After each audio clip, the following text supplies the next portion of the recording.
C'est bien, donc on lit dans Matthieu chapitre 12 et on lit à partir du verset 33.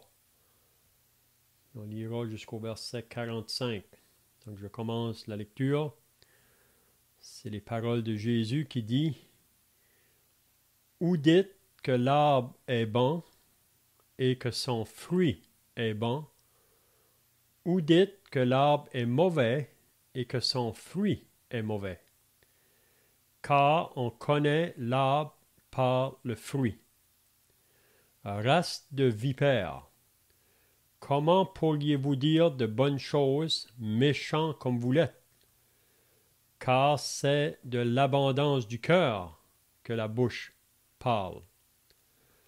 L'homme bon tire de bonnes choses de son bon trésor, et l'homme méchant tire de mauvaises choses de son mauvais trésor.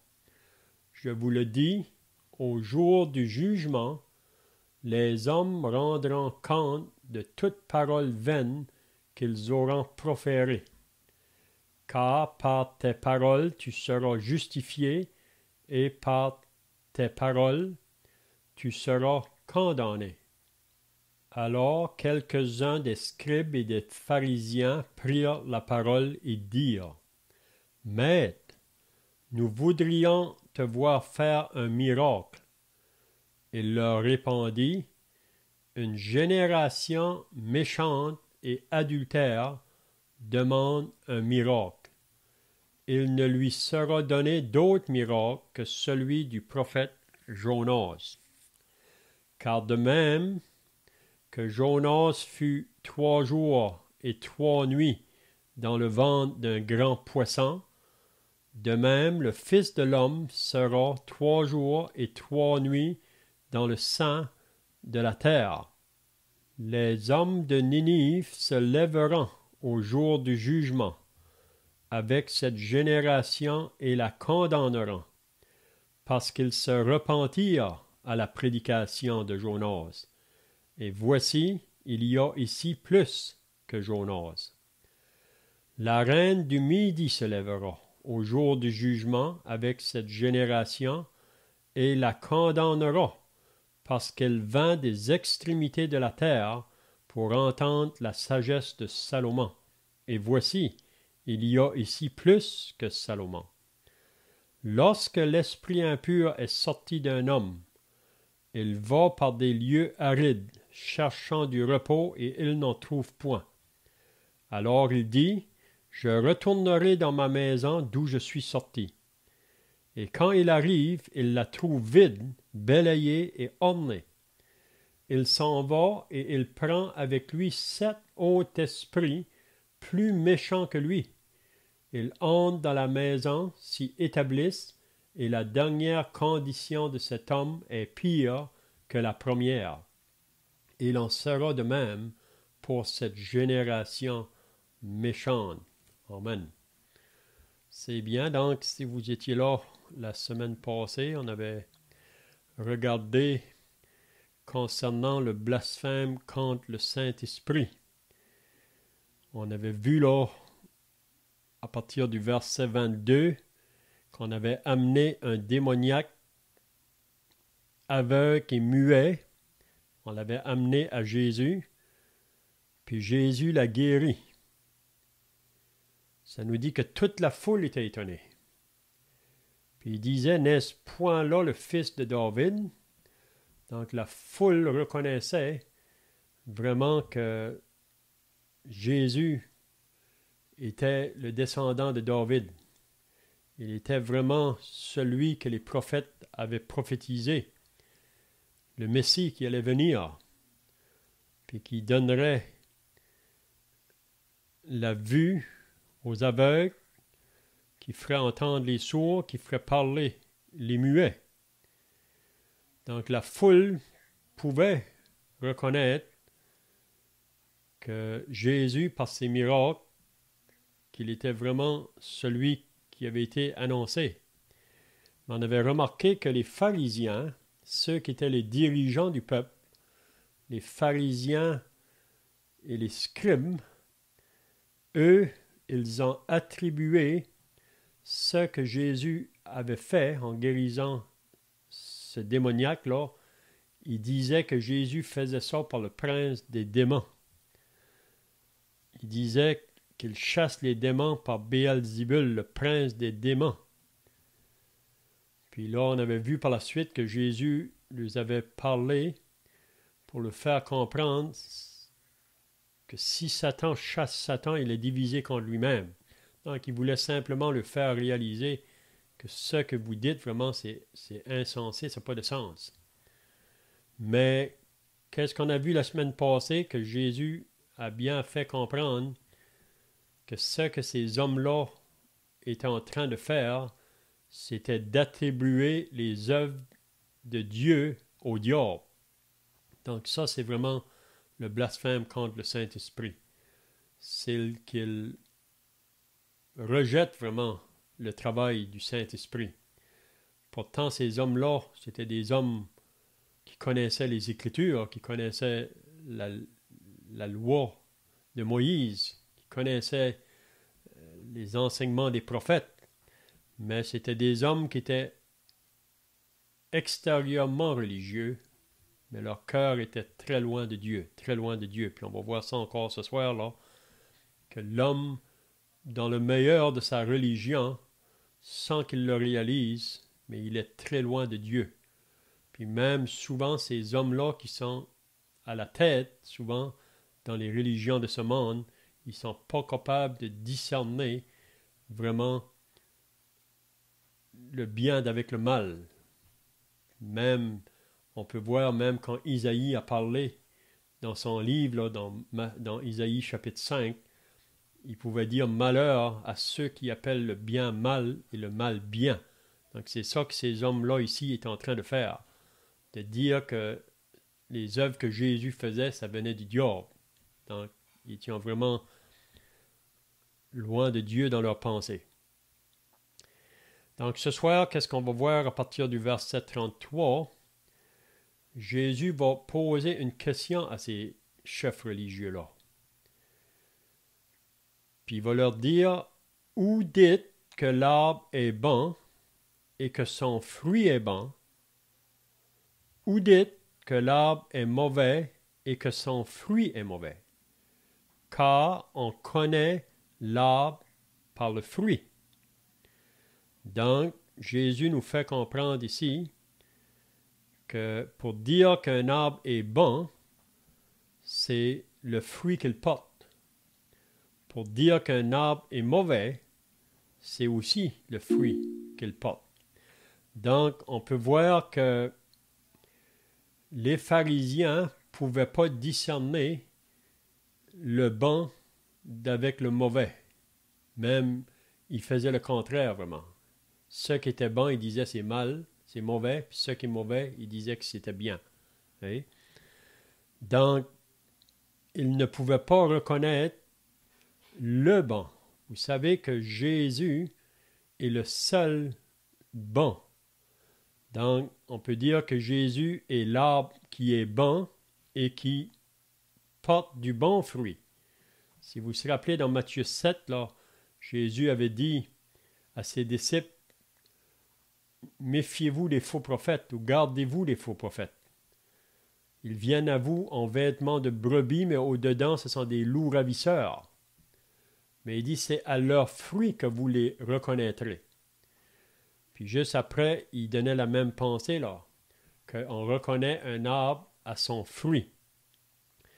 Donc, c'est soit qu'on est un bon arbre ou qu'on est un mauvais arbre. Mais si on est un bon arbre, c'est comme je viens de dire, le seul bon arbre qui a marché sur cette terre, c'était Jésus vraiment, parce qu'il était l'homme sans péché. Mais toutes les autres qui sont venus sur la terre depuis Adam, on est né avec la nature du péché en nous, donc on est des arbres qui portent du mauvais fruit. Par nature, on porte le mauvais. Donc, à moins qu'un homme soit né de nouveau, un homme soit sauvé, il ne peut pas porter de bons fruits pour Dieu. Okay? Même ces hommes-là qui étaient très religieux, les pharisiens, extérieurement, ça paraissait bien peut-être aux hommes, mais leur cœur était très mauvais. Donc, à moins d'être né de nouveau, on ne peut pas être associé à un bon arbre. Mais qu'est-ce que Jésus veut nous faire comprendre ici? C'est qu'il n'y a pas de milieu là. Vous savez, il n'y a pas de milieu. Parfois, il y en a qui disent, ben moi, je ne suis pas dans le chemin large, puis je ne suis pas dans le chemin étroit. Je suis au milieu. Ou en voulant dire, je ne suis pas si pire que ça. Je ne suis pas assez mauvais pour être sur le chemin large, puis je ne suis pas assez bon pour être sur le chemin étroit. Je suis au milieu. Mais ça, ce n'est pas le langage de la parole de Dieu. Donc, c'est soit qu'on est sur le chemin large ou on est sur le chemin étroit. Puis comme je viens de dire, parce qu'on est né pécheur par nature, on est sur le chemin large. C'est pour ça que Jésus dit « Entrez par la porte étroite ». Donc, pour être un bon arbre qui va porter du fruit, donc, à moins d'être né de nouveau, c'est pas possible. Donc, ou dites que l'arbre est bon et que son fruit est bon, ou dites que l'arbre est mauvais et que son fruit est mauvais. Car on connaît l'arbre par le fruit. Donc, les pharisiens, quand Jésus leur pose cette question-là, ils auraient dû reconnaître que Jésus était un bon arbre par le fruit qu'il portait, parce que tout ce qu'il faisait, c'était bien, et il faisait toujours le bien. Mais c'est comme j'ai dit tout à l'heure, l'homme le plus religieux n'est pas capable de discerner, parce qu'il n'y a pas l'Esprit de Dieu pour discerner ce qui est vraiment bon aux yeux de Dieu. Donc, au verset 34, Jésus est assez sévère dans ses paroles, là, en parlant à ses pharisiens. Puis il faut toujours leur rappeler, c'est pas que Jésus n'aime pas ces gens-là, mais qu'est-ce qu'il n'aime pas vraiment, c'est leur incrédulité, c'est leur raisonnement, c'est leurs pensées qui sont associées aux pensées du mal. Donc Jésus les appelle la race de vipères ou race de serpents. Comment pourriez-vous dire de bonnes choses, méchants comme vous l'êtes? Donc Jésus est très direct avec ces hommes-là. Peut-être que la foule regarde ces hommes-là comme des gens religieux, des gens, des bons vivants, si on peut dire. Mais Jésus dit à propos des pharisiens, vous êtes méchants. Il les appelle une race de serpents, car c'est de l'abondance du cœur que la bouche parle. Donc, ce qui sort de l'homme, c'est ça qui souille l'homme. C'est pas ce qui entre dans l'homme qui le souille, c'est ce qui entre, qui sort. Donc, les pharisiens, même par leurs paroles, en ne reconnaissant pas que Jésus était le bon, ou qu'il était un bon arbre, qui portait du bon fruit, donc on voit que leur cœur est très loin de Dieu. Donc, je ne sais pas si vous avez des questions ici ou des pensées ajoutées, là. Si vous en avez, vous pouvez le faire.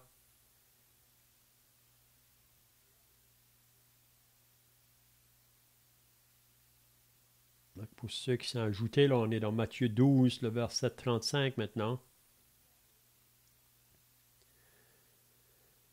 Donc, Jésus dit au verset 35, « L'homme bon tire de bonnes choses de son bon trésor. » Donc, l'homme bon, c'est comme je viens de dire, Jésus était l'homme bon.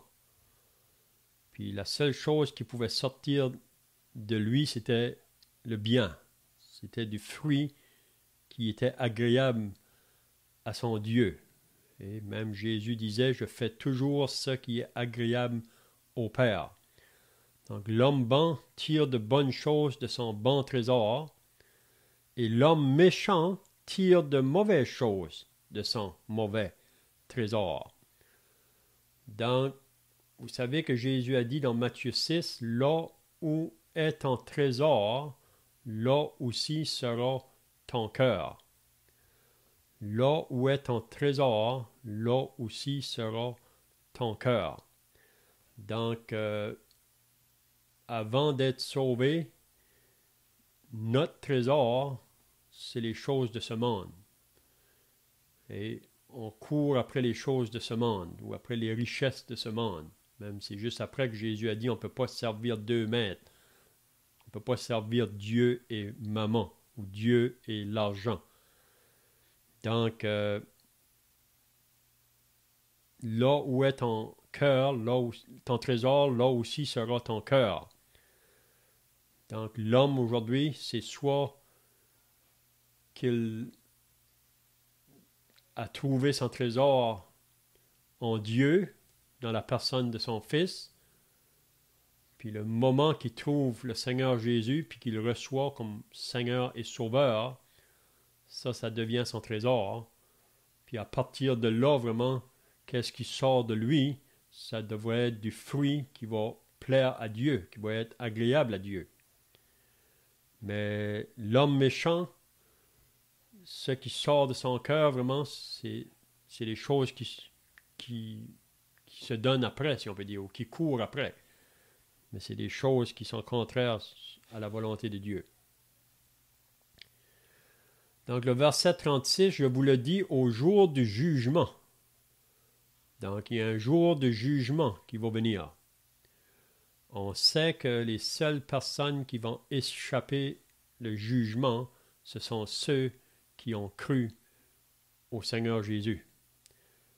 Si vous vous rappelez, dans Jean 5, 24, Jésus a dit, en vérité, je vous le dis, celui qui écoute ma parole et qui croit à celui qui m'a envoyé a la vie éternelle et ne vient point en jugement, mais il est passé de la mort à la vie. Donc ceux qui ont cru en Jésus, la raison qu'ils ne vont point passer en jugement, c'est parce qu'ils se sont réfugiés dans l'œuvre du Seigneur Jésus-Christ. Ils ont compris que Jésus sur la croix a pris leur jugement. Donc, parce que Jésus a pris leur jugement, donc eux, en croyant en lui, ils n'auront pas à être jugés pour leurs péchés. Mais il y a un jour de jugement qui s'en vient. On lit ça dans le livre de l'Apocalypse. Le grand trône blanc qui va être levé, là, puis celui qui est assis sur le trône, Jésus, puis c'est à lui que Dieu a donné de juger. Mais au jour du jugement, les hommes rendront compte de toute parole vaine qu'ils auront proférée. Donc, ici, on pourrait dire, quand Jésus dit ces paroles ici, il parle directement aux pharisiens. Puis, il veut le faire comprendre que les paroles qu'il dit à propos de lui, c'est des paroles vaines, des paroles qui sont contraires à Dieu. Mais un jour, ces hommes-là vont être jugés pour leurs paroles, la manière qu'ils auront parlé, puis surtout, eux qui étaient les dirigeants du peuple, là, qui étaient là pour conduire le peuple dans la vérité, dans la lumière. Mais ils étaient eux-mêmes aveugles, donc ils ne pouvaient pas diriger le peuple. Vous savez que Jésus a dit, ce sont des aveugles qui conduisent des aveugles. Donc si un aveugle conduit des aveugles, on va tomber tous dans le même lieu. Donc je vous le dis, au jour du jugement, les hommes rendront compte de toute parole vaine qu'ils auront proférée. Car par tes paroles tu seras justifié et par tes paroles tu seras condamné. Donc on peut dire que ceux qui sont justifiés, ce sont ceux vraiment qui ont cru en Jésus pour le recevoir comme Sauveur et Seigneur. Puis maintenant, ceux qui sont sauvés, ils ont des bonnes paroles à dire à propos de Jésus. Ils disent du bien de Jésus. Ils veulent dire toutes choses pour apporter de la gloire au nom de Jésus.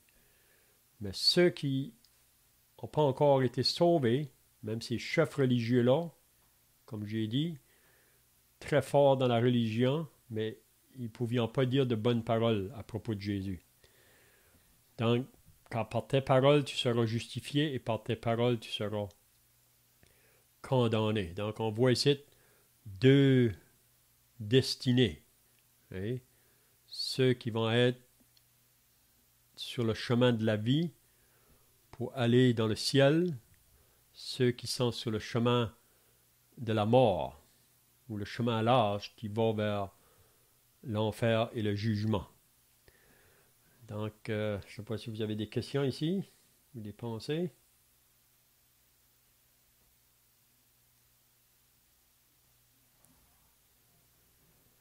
OK, le verset 38. Alors, quelques-uns des scribes et des pharisiens prirent la parole.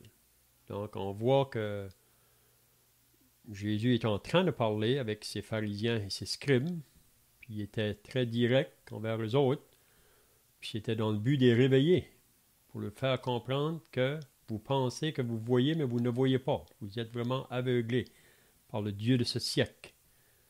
Donc Jésus parle assez sévèrement. Mais là, les autres vont venir, puis ils vont demander quelque chose à Jésus. Et dire, Maître, nous voudrions te voir faire un miracle.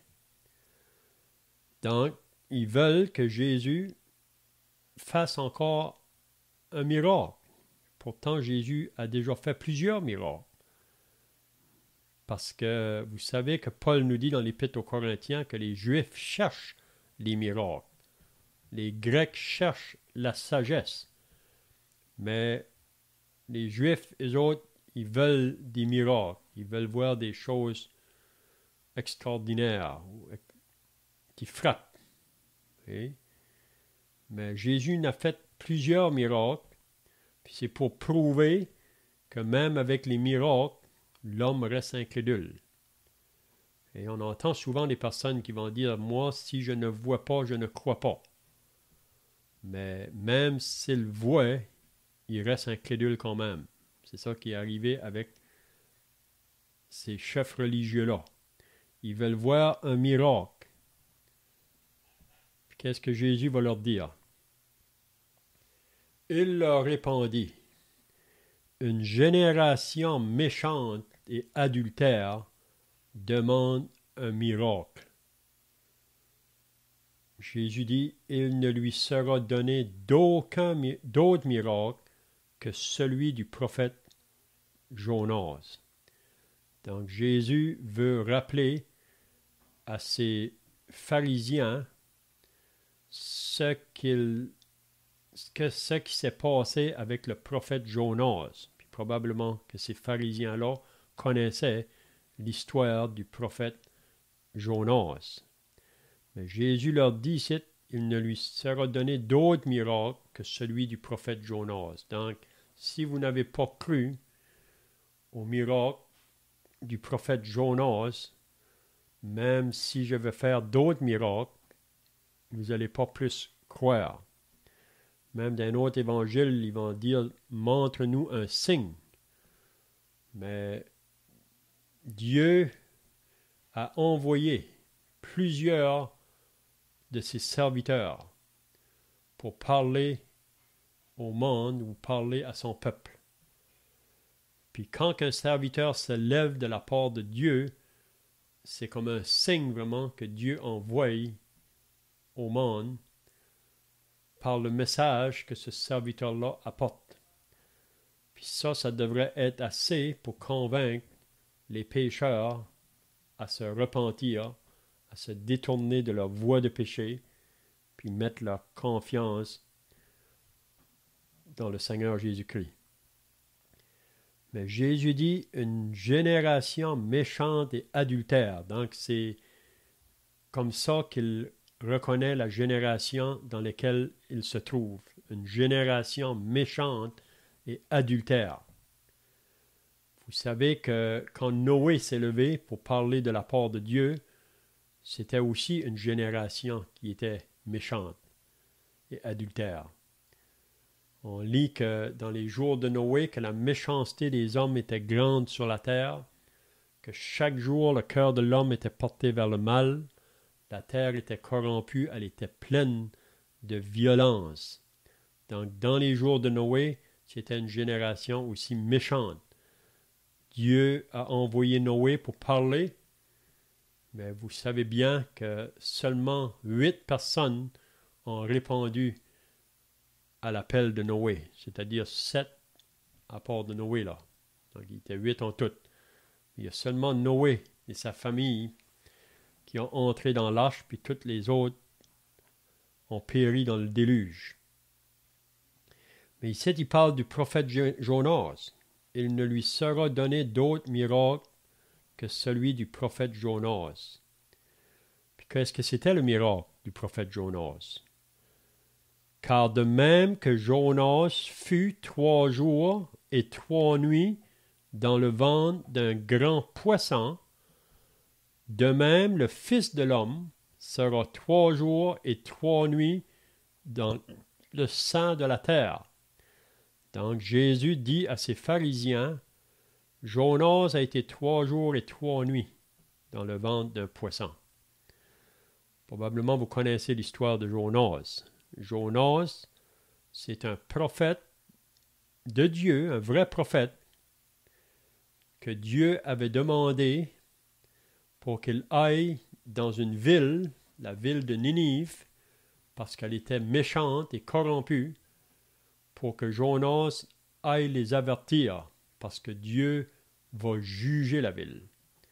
Puis si vous vous rappelez, Jonas s'est enfui. Donc on voit ici le prophète désobéissant. Donc c'est vraiment triste, vraiment, quand un prophète, un vrai prophète désobéit. Puis on peut l'appliquer à nous aujourd'hui. Vous savez, nous comme chrétiens, on est appelés à annoncer le message de l'Évangile autour de nous. Je crois que chaque frère et sœur est responsable de parler de la bonne nouvelle, avec des capacités peut-être différentes ou des mesures, on est tous responsables. C'est ça que Dieu nous demande. Donc si on ne le fait pas vraiment, on est comme Jonas un peu, on désobéit. Puis il faut se rappeler que Jonas s'achetait un billet, puis il a pris un bateau, puis il est parti contraire vraiment, là où Dieu voulait qu'il aille. Puis si vous vous rappelez, la tempête est venue. Puis les personnes qui étaient là dans le bateau, là, ont pensé qu'ils allaient tous périr. La tempête était tellement forte. Mais le capitaine est descendu en bas, puis il a trouvé le prophète en train de dormir pendant qu'eux sont en train de périr. Ils voyaient qu'ils allaient périr. Donc c'est vraiment triste, vraiment, d'être dans une condition comme le prophète, qui serait supposé de parler de la part de Dieu, mais qu'il est endormi. Donc ça, on peut aussi appliquer ça à nous aujourd'hui. Puis Jonas a dit au capitaine la raison pourquoi il était là. Le capitaine a vraiment compris qu'il fuyait son Dieu. Puis Jonas a dit, si vous voulez que la tempête arrête, il faut me jeter dans la mer. Donc c'était toute une responsabilité pour ces hommes-là, là, de jeter un homme dans la mer. Au début, ils ne voulaient pas. Mais s'il veut que la tempête arrête, il faut qu'ils le jettent. Puis c'est ça qu'ils ont fait. Ils ont jeté Jonas dans la mer. Puis si vous vous rappelez, Dieu a apporté un grand poisson pour avaler Jonas. Vous pouvez vous imaginer Jonas avalé par un grand poisson. Puis il a resté vivant dans le poisson. Vous pouvez vous imaginer qu'est-ce que c'est d'être dans un poisson. Puis il est descendu dans le bas, dans les profondeurs de la mer. Vous savez, le poisson est descendu. Puis c'est à ce moment-là que Jonas a réalisé là, que si je vais sortir d'ici, c'est seulement Dieu qui peut me faire sortir d'ici. Il a reconnu que le salut vient de l'Éternel. Donc, pour que ces gens-là dans le navire soient sauvés, il fallait que Jonas soit jeté dans la mer. Ça, c'est une application qu'on peut faire. C'est la même chose pour nous. Nous, on périssait. On va vers le jugement à cause de nos péchés. Mais pour qu'on puisse échapper le jugement, il fallait que Jésus à la croix. Il fallait que Jésus porte notre enfer, notre jugement pour que nous, on puisse être libérés. Mais vous vous rappelez que Jonas, Dieu a répondu à sa prière. Puis il a dirigé le poisson là, qui a vomi Jonas sur la terre. Puis Dieu a parlé de nouveau à Jonas. Il faut qu'il aille dans la ville. Puis là, Jonas a obéi. Puis si vous vous rappelez, quand que Jonas est allé à la ville, ça nous dit que c'était une ville de 120 000 habitants. C'était assez une grande ville. Jonas avait simplement un court message. Qu'est-ce que c'était le message de Jonas? 40 jours, la ville va être détruite. 40 jours, la ville va être détruite. Donc Jonas marchait dans la ville, puis il répétait ces paroles-là. Puis si vous vous rappelez, toute la ville se sent repentie. On dit que c'est le plus grand réveil qui a été fait dans l'histoire de l'humanité. Une prédication très courte, puis toute la ville s'est repentie. En dedans de 3 jours. Vous savez, Noé a prêché 100 ans et plus. Puis il y a seulement 8 personnes qui ont répondu à l'appel de Noé. Mais Jonas, dans la ville de Ninive, tous se sont repentis. Donc, qu'est-ce qu'on lit au verset 41? Les hommes de Ninive. Donc, Jésus, ici, il parle encore aux pharisiens, là, puis il dit, les hommes de Ninive se lèveront au jour du jugement avec cette génération et la condamneront. Donc, Jésus dit, au jour du jugement, ces hommes-là qui se sont repentis, qui se sont convertis à la prédication de Jonas, au jour du jugement, ils vont vous condamner. Vous, que vous avez au milieu de vous plus que Jonas, plus que Salomon. Nous y avions le Fils de Dieu, Jésus, les miracles qu'il a faits au milieu des autres. Mais ils ont resté incrédules, ils n'ont pas répondu à l'appel. Donc le jugement va être beaucoup plus sévère. Donc il dit, parce qu'ils se repentirent à la prédication de Jonas, et voici, il y a ici plus que Jonas. Donc Jésus veut dire que celui qui est parmi vous, c'est plus que Jonas. C'est le Fils de Dieu. Mais vous refusez de croire en lui. Donc votre jugement va être très sévère. Puis ensuite, il parle de la reine du Midi. Se lèvera au jour du jugement avec cette génération et la condamnera. Vous vous rappelez que la reine du Midi, elle, avait entendu parler de la sagesse de Salomon. Puis, à un moment donné, elle a voulu aller voir si c'était vrai. Qu'est-ce qu'on disait à propos de Salomon? Puis elle est allée. Puis après qu'elle a vu Salomon, puis qu'elle a entendu la sagesse de cet homme-là, elle pouvait dire, il ne m'ont pas dit la moitié. Elle vint des extrémités de la terre pour entendre la sagesse de Salomon. Mais là, Jésus dit, et voici, il y a ici plus que Salomon. Il y a ici plus que Salomon. Donc, qu'est-ce que Jésus veut faire comprendre à ces chefs religieux-là? Votre jugement va être plus sévère.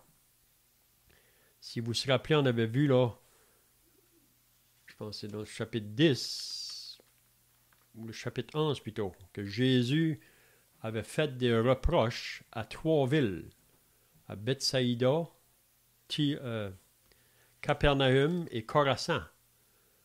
Puis c'est ça qu'il lui avait dit aussi. Malheur à toi, Bethsaïda. Malheur à toi, Capernaum, Chorasan. Parce que si les miracles qui ont été faits chez vous avaient été faits en Tyr et Sidon, il y a longtemps qu'eux seraient repentis. Mais vous avez refusé. Donc votre jugement va être beaucoup plus sévère. Parce qu'ils ont eu plus de privilèges, on peut dire. Jésus a marché au milieu des autres.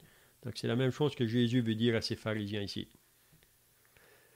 Donc je pense qu'on va arrêter ici pour ce soir parce que le verset 43, là, c'est un passage que j'aimerais qu'on peut garder pour la semaine prochaine parce que c'est des paroles qui sont très intéressantes là, à propos de l'esprit impur qui est sorti d'un homme. Donc, on va garder ça pour la semaine prochaine. Donc, je ne sais pas si quelqu'un a des questions là, ou si vous avez d'autres pensées à ajouter de ce qu'on a dit ce soir, vous pouvez le faire. Sinon, on va terminer par la prière. On va prier. Notre Dieu et notre Père, nous voulons maintenant venir devant ta présence pour te remercier et te rendre grâce pour ta parole que nous avons pu lire ce soir. Ta parole qui est une lampe à nos pieds, une lumière sur notre sentier et qui nous fait connaître tes pensées et tes voies. Comme nous avons lu ce soir concernant ces chefs religieux, que eux, avec toute leur connaissance de la parole, ils ont resté incrédules.